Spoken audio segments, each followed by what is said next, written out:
I wasn't aware of the Stonewall riots until some months later. In fact, in late 1969, I read a newspaper report in my hometown, Melbourne, Australia, which said that thousands of homosexuals had marched through New York the previous night to demand equal rights. That was the beginning of my consciousness about an LGBT movement. When he said he was involved with GLF, I just thought, well, in my view, I just thought there were a lot of, ex-public school boys with too much time and too much money, really. I didn't really rate them. And anyway, for me at that time, all stuff around gay liberation and equality was something that would naturally get sorted out as the revolution happened. It was a huge relief to find GLF. It was very life-changing for me. I wasn't in GLF for very long, probably about 6 months. It was a very intense time, though, and it changed my life in a way. I suppose joined GLF, you know, I mean, did anybody actually join it? Because it wasn't like that formal, but I went in and I just knew I was home.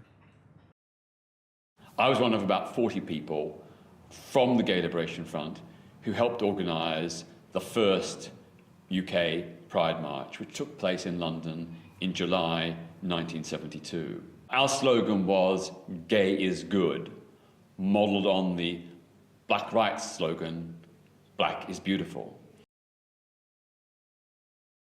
The march, the 1972 march, building up to it was really exciting. We were not saying we weren't scared, of course we were scared, but we were also excited. We knew we had the power. We knew that we could do this. I think that first Pride March through London, which I think was the first one in the UK, was quite scary because there were only a few hundred of us. Again, mostly men, but also several dozen women. And I don't think I was prepared for that level of harassment from bystanders, people watching on. And also there was such a heavy police presence, and the police at that stage was so harassing of lesbians and gay men. We were very apprehensive about whether that march would work, who would turn up. You know, we were fearful that maybe just like a few hundred of us, perhaps not even that. We were also very concerned about the reaction of members of the public. Would we be attacked and abused? And what about the police? You know, this was an era when most aspects of gay male life were still criminalised. There was such a fiery energy, such zest and such will for change. And it was very, very emotionally liberating. And we were all very determined that we would do our best to change society radically. And generally within GLF, I think there was a feeling of being very much for not simply equality within an unequal system, but having the ability to unite with others to make radical change. People rose to become people who led a particular campaign or a particular thing, and then they would fade away and somebody else would come forward for the next thing. Of course, inevitably, as in most groups, some people were always the ones with the loudest voices and were always the one to speak, and there were definitely voices that were heard more than others. Without hate, prejudice or discrimination. Yeah. About 1/3 were overtly hostile. We had abuse shouted at us. Some people even threw bottles, cans and coins. Another third were actually surprisingly supportive. We got applause and cheers from some members of the public passing by and standing on the pavement. And then the other third, well, it was really hard to tell. They were more or less, I think for the most part, gulping in disbelief. They couldn't believe that gay people would dare show themselves in public, let alone demand equal rights. That was a completely new thing for most of those people in the street who saw us that day. There was that sense of outrageousness, and of course then you also knew that you were invisible unless you made yourself visible. So apart from speaking out, you wore badges. It was really important to wear a badge to be visible, and I still believe that's true. A lot of women felt our place wasn't with gay men, but was with women in women's liberation. And I remember taking the side of the point of view that it was important for women, for lesbians, to be on that first march because we needed visibility and it might encourage other women who saw us. So we were very determined, and I think it just increased our unity, solidarity, and determination. Gay is good. Gay is good. Gay is good. Gay is good. Gay is good. Gay is good. Gay is good. Gay is good. I would like to see a Pride march that really focused on international solidarity with people all over the world who are being persecuted and oppressed for their sexual orientation, gender or gender identity. What concerns me is the treatment of LGBT refugees and asylum seekers in this country and the way that they're often treated when they're here and then sent back to situations of great danger.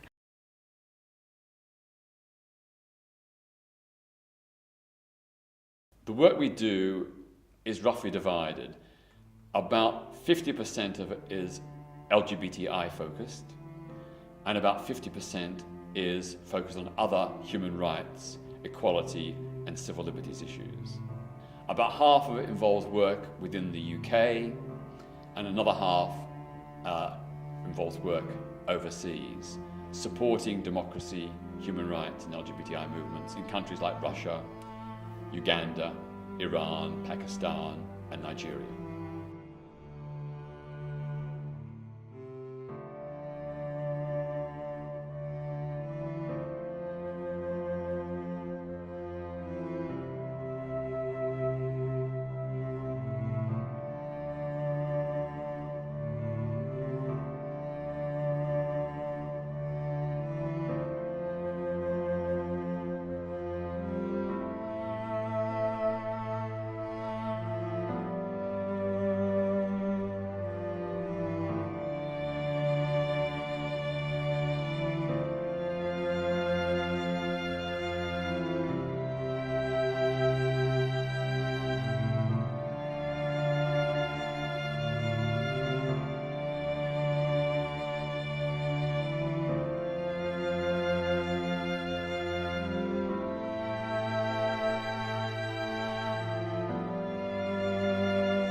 The Rainbow Film Festival started in 2006.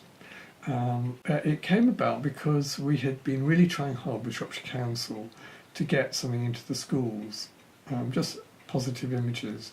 And at that time, the Director of Education was really quite supportive.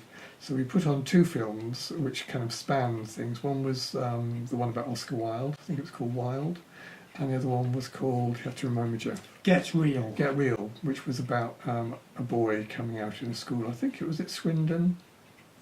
Basingstoke. Basingstoke, that's right. So it was kind of like, looking across the generations as to the different experience. And it went really well. We held it in the main cinema in the town, which is called the Old Market Hall. And it filled, and there was a really lively discussion. So then we thought, actually, film is a good way of doing two things. It's giving a message. It's a safe, comfortable place to be, because in the dark, you can kind of think and feel what you like. It's not terribly threatening, and it's an enjoyable space. And so we've built it over the 10 years. So now it's a whole weekend festival with about 7 features, 2 shorts programmes, and we always try and have at least 2 question and answers, so try and get directors. And the other thing is big visibility side to it, because we always put big banners across the main streets of Shrewsbury saying lesbian and gay films from around the world. And the first time we did it, we thought, Colonel Blimp from South Shropshire would definitely write in. Actually, nothing happened. And so it really is part of us becoming part of what is really.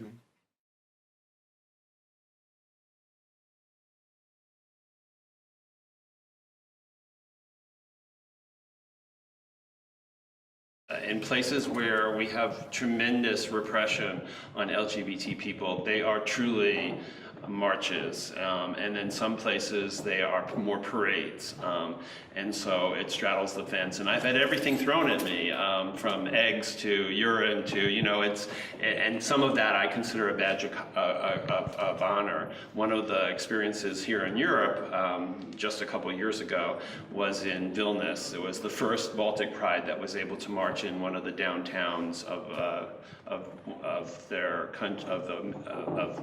a major city, which was a capital of Lithuania.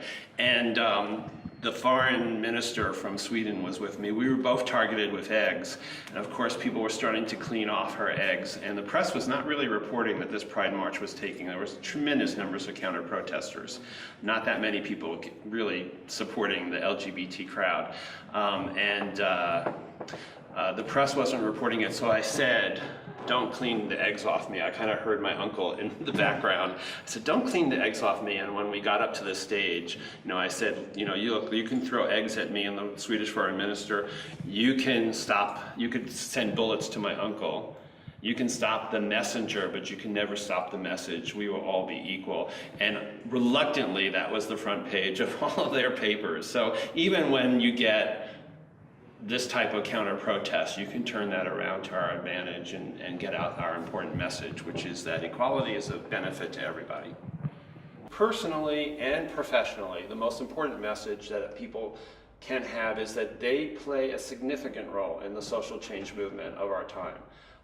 Even if it's just simply being out in their own sphere or supporting people who are out. And that there's nothing small about that. There's nothing insignificant about that. That is what has changed. In particular, for instance, marriage equality. If you ask our Supreme Court justices in the United States, which they were asked, why did they vote in favor of marriage equality? Justice Ginsburg, Ruth Bader Ginsburg, said, it's because we know LGBT people. If you had asked us 10 years ago, we would have not seen this as an issue because we didn't know them. They were invisible. When we're in town or walking around town, we hold hands because I like to hold Peter's hand because we are partners. And the other thing is because I think it's good for people to get used to the idea. And actually, we've been doing this for a while now. And at first, we did get quite a lot of looks, actually. That wasn't unusual, was it? And you can see out of the corner of your eye that people are sort of looking down and looking sideways glances at you. But actually, either I've stopped caring or people have stopped looking. Actually, I'm not sure which it is. Probably a bit of both, probably. So it's just about being visible again, isn't it, really? And people getting used to the idea. People just aren't used to things that are unusual. What I hope people will take away from this event is it recharges their activism batteries by meeting with lots of other activists. For those who are not activists, and more importantly those who are not members of the LGBT community, it gives them a really good idea of our history. It shows the diversity of the community, but at the same time showing we're all just human beings, often with very much the same aspirations and dreams as everybody else.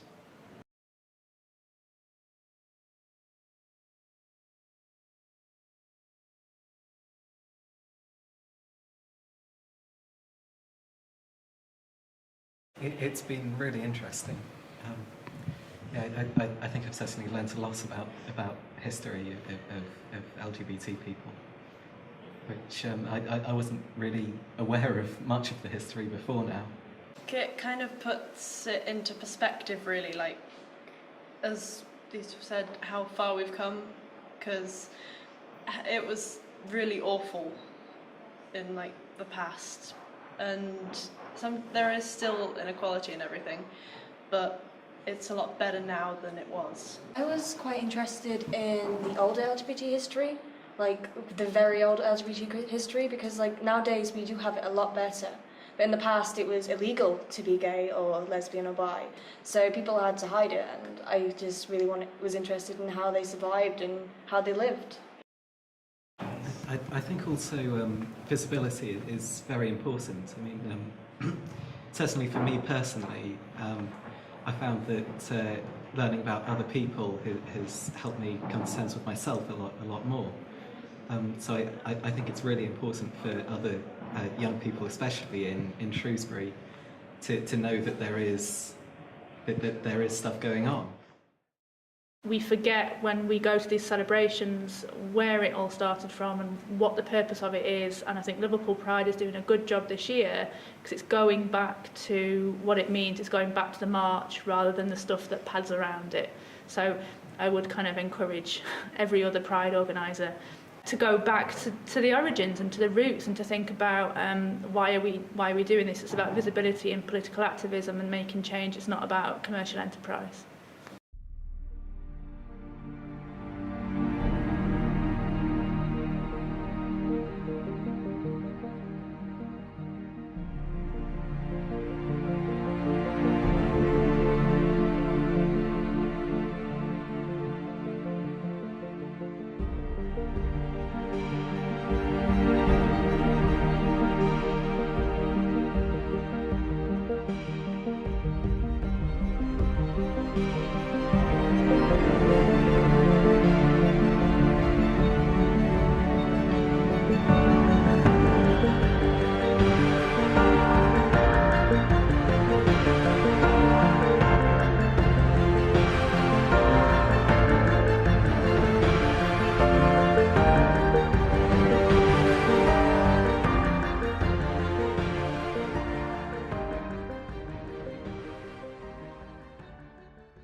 We had to take on a fairly clear label, gay, lesbian. Maybe now for these next generations, those can sort of dissolve a little bit. It has never been about me or the work that I've done. It's been about the collective, cumulative effort of tens of thousands of LGBTI people across the length and breadth of Britain, and of course, our very important and much valued straight allies. If I was going to Pride now, I think I'd like it to be called Lesbian and Gay Pride again, or LGBT Pride if that's what people prefer. And I'd like it to get its radical edge back. I'd like to see less of the commercialisation, less of the kind of famous pop stars appearing. I don't care whether you're disabled or not. I don't care whether you're Jewish or not. Well, actually, I want you to care. I want you to care that we are all different, and I want you to celebrate the difference. Originally, it was our festival, and it was our event, and we sang and played and danced there, and it was far more of a grassroots movement. It's really important for the confidence and self-affirmation of LGBTI people that they know about the past, that they understand where we've come from, the triumphs, the tribulations, the gains and the setbacks we've gone through to get where we are today. History empowers the future.